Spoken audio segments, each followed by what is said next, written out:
два слова сказать. Да, пожалуйста. Значит, я за это резолюцию, как вы сказали, проект. Но мне хотелось бы такое, в рабочее, вот у нас как-то мы все однобоко идем, 19 октября. У нас был представитель Казахстана, и вы хорошую мысль высказали. Давайте думать о рабочей группе, которая может будет ездить в Узбекистан, в Казахстан, в Россию, куда не ездят наши межлисовцы. И на этом самом мы зациклились только на одной Украине. Пожалуйста, рассмотрите это и создайте списки, утвердите.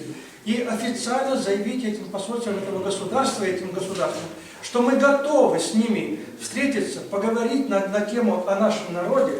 Вот. Потому что этого пока именно мы можем это сделать. То есть вот это собрание. Все. Да. Все, Слава, хорошее предложение. Опять же, маленькое, так сказать, уточнение. Как факт, что эта работа проводится, то это проводится именно от имени фронта. Вы помните, с каким сумасбродным предложением выступил некто Аркадий Горяев на Порошенском Курултае, да? Он представил себя как председателя Союза или Федерации репрессивных народов России и обратился с трибуны Курултая с просьбой к председателю этого собрания Мустафе Джемилеву, чтобы он взял на себя ответственность, возглавить и отвечать за судьбу всех репрессивных народов.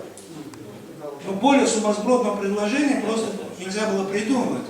Но это моральная сторона вопроса. Мы сделали официальный запрос от имени нашей организации Мелиферта к руководству всех республик этих репрессивных народов. Калмыкии, Кабардино-Балкарии, Карачаево-Черкесии, Ингушетии,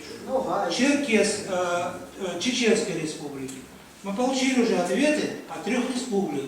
От Калмыцкой республики, от Ингушской республики и от Карачаевской республики, которые говорят, что эта организация в их республиках не зарегистрирована, и ни один из этих народов не уполномочил какого-то там Горяева выступать от имени ингушского народа, Карачаевского народа, калмыцкого народа. Более того, дело по этому господину передано соответствующим правоохранительным органам на предмет, так сказать, нарушение его законодательства Российской Федерации в плане вот таких вот сумасбродных выступлений. Мы ждем еще ответов от 2 республик.